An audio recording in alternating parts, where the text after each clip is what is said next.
Hello and welcome to the Cameo Show.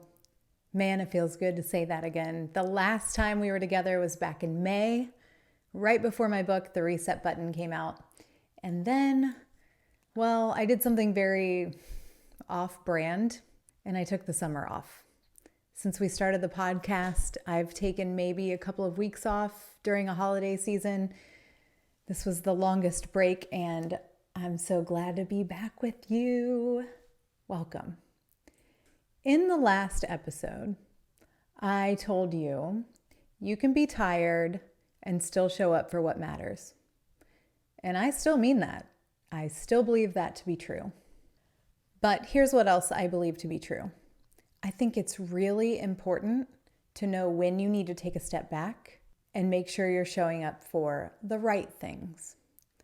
That last episode, I was literally recording in the back of a car at a graduation ceremony.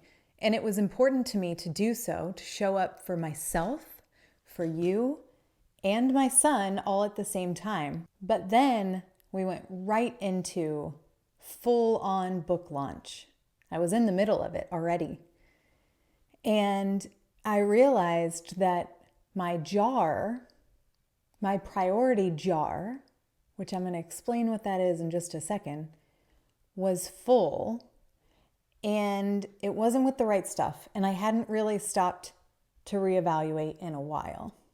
I thought it was full of the right stuff, but that's the sneaky trick. So let me tell you about the jar. In my book, if you haven't read The Reset Button, it is available on Amazon, shameless plug. But in my book, I take a concept from Stephen Covey, the author of 7 Habits of Highly Effective People. You may have heard of it. It's a time management concept. He uses this analogy of having a jar and larger rocks, pebbles, and sand. He explains that the large rocks are the important meetings, the things that you cannot bypass. They require your time. And then the pebbles are not urgent, but they're still essential to business, so they're important. And then the sand is kind of like all the other stuff that's like not really important, it's not really urgent, and it takes up a ton of your time. And I love that because I like to visually conceptualize this. But that concept in my book is represented as meaningfulness. The big rocks represent the most meaningful things in my life. Myself, my health, my husband and marriage, my kids, other close relationships, my personal interests and hobbies. And then the pebbles represent other things that are still important to me, but maybe play second fiddle to those things, right? And then the sand is everything else. The nice to haves, but not essential, like signing up for every snack list for my kids' activities or going to every networking meeting on the planet for my business. It's not that they're not important, it's just that they take up a lot of time and maybe they aren't as much of a priority for me as the other things, and that's okay. Everybody's jar looks different. That's just an example of maybe what mine looks like, right? A decade ago, we dumped that jar out, each of us, and we said, okay, what big rocks are in the jar and which ones have been pushed out by all of the sand and other shit that we've decided along the way to let fill up our jar, sometimes unknowingly. And we did a great job of putting those rocks back in by size to make sure that it was full of big rocks and not full of sand. Well, here we are a decade later, and as I was mentioning, it was time to dump out my jar again. Because some of the stuff that was in there were things that maybe I thought should be important to me. Maybe I thought should be the things I need to do for a successful book launch or promotion. Maybe just taking up way too much room. Not essential. Knocking out my time with my kids, my time with my husband, my time with myself, my time to train, my time to play music, my time to spend on my business. All of the things that are my big rocks. And the podcast is important to me, but I gotta be honest, please don't take offense to this, as my listener because I love and appreciate each and every one of you and want to show up in the way that you need me to make your life better. But the podcast was kind of a pebble in the grand scheme of things when I look at my rocks, right? If my family life is in turmoil, or if I'm spread too thin and I'm like literally running on fumes, something's got to give, and it can't be me. It can't be my kids, right? So it had to be the podcast. And I want to stop right there and I want to just remind you again, everyone's jar looks different and you're the one that gets to decide what goes in. And so if it's offensive to someone when you start moving around your jar, you dump it out and you start moving around what's inside of it, you have to decide if that's in alignment with who you are. Tough truth, harsh reality, difficult conversations maybe. I had to make the difficult decision that I was going to take time off from the podcast so that I didn't lose sight of all of the things that needed to be inside the jar, getting the most of my energy and attention. So here's how it went. I'll give you a little update. We kicked off the summer with a family vacation. It was amazing. The kids are 15 and 19, and so they're amazing little travel buddies. We had a blast. It was the perfect balance of recharging, adventure, downtime, reconnecting, eating, but being mindful. Like it was an amazing vacation. I'm so very grateful that we had that time together, especially before, of course, life speeds up again because it inevitably always does. I'm a huge advocate, side note, of making sure that you prioritize taking your family on a vacation once a year, if not more. It doesn't have to be elaborate. It doesn't have to be overly expensive.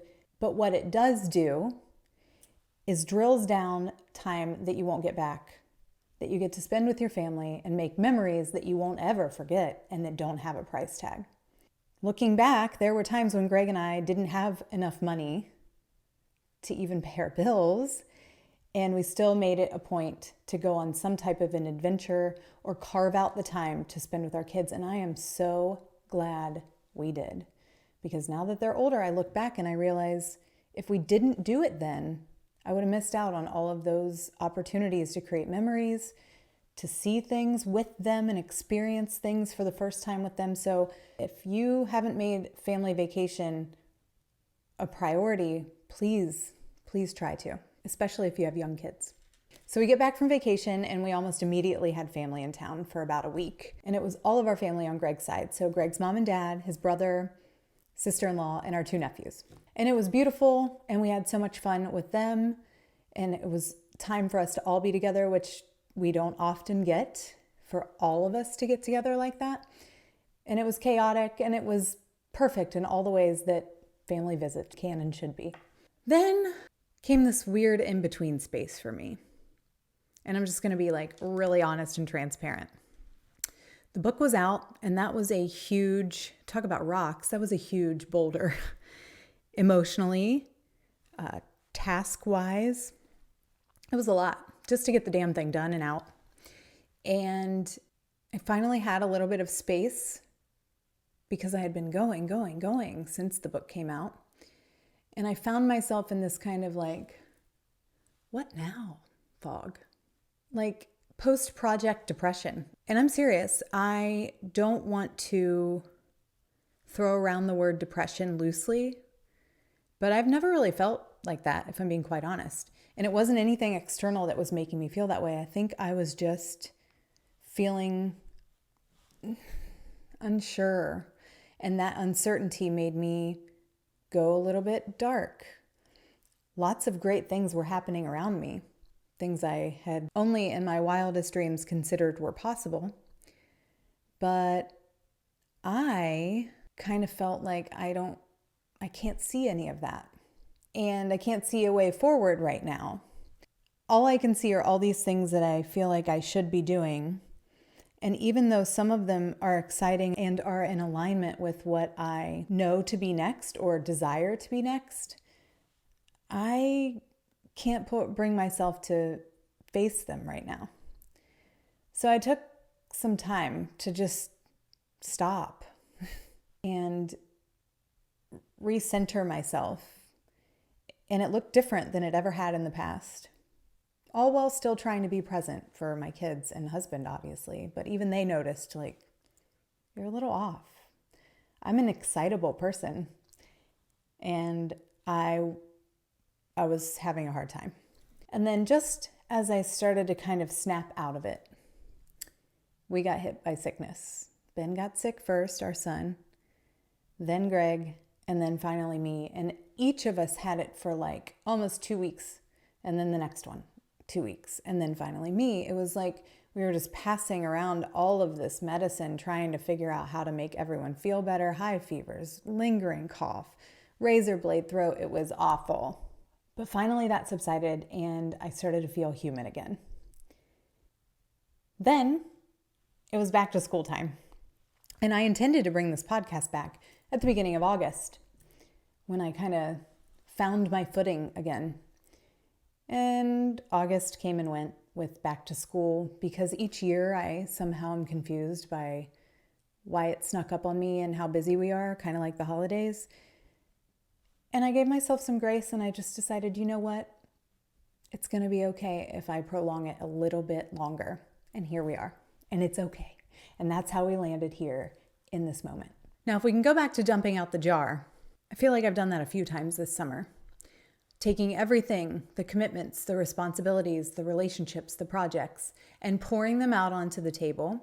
And then only putting back in the jar what was meaningful to me right now. And right now is an important part of that sentence. Because, as I said, everyone's jar looks different.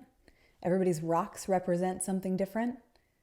Well, each moment changes, right? I mean, we are all in different phases of life. Once you feel like you have one figured out, specifically with your kids, for example, something else comes up. They change. And then you're like, oh man, okay, I got to figure this out. So keep in mind that this dumping out the jar to reestablish your priorities and make sure that they are in the right representation is an ongoing practice. The thing that you have to keep in mind each time you do it, though, is that you have to stay true to yourself and give yourself permission to not refill your jar with all of the shit that drains you. The shoulds, the shame, the guilt, the regret, the busyness just to be busy, the keeping up with the Joneses. No more. So welcome back. Thank you for being here. I encourage you to take a look at your jar, dump it out, figure out what's in there, what's taking up space that shouldn't be any longer, or maybe shouldn't have been to begin with, to make sure that your big rocks, the things that are most important to you and most meaningful to you, have room inside the jar. You can find more about my interpretation of that concept, as well as many other things in my book, The Reset Button, that I've mentioned. It is available on Amazon, and there is a link in the show notes for you to find that. You can also sign up directly on my website for my Substack. It's called Word Up with Cameo, and each Sunday, I changed it from Friday to Sunday, I send out an email and post in my Substack called The Weekly Reset, where it's really just continuation of the conversations that we're having here and an invitation to communicate with other people who might be experiencing the same thing and give you a new perspective and some new ideas.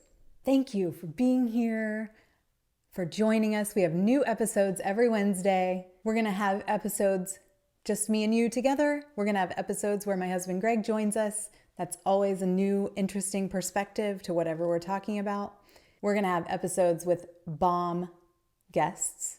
I've already recorded a few of those that will drop after we're back online, and you are going to love each and every single one of them because they are going to make your life better, provide a new perspective, share their own struggles, triumphs, and help you feel more connected to yourself in doing so. And I do hope you'll join us again. If something landed with you on this episode, please share it with someone. That's how we connect and pay it forward. We're all in the same boat. We're all juggling a million things, trying to figure it all out. And sometimes we feel very isolated in doing so. Like, why can't I handle it all?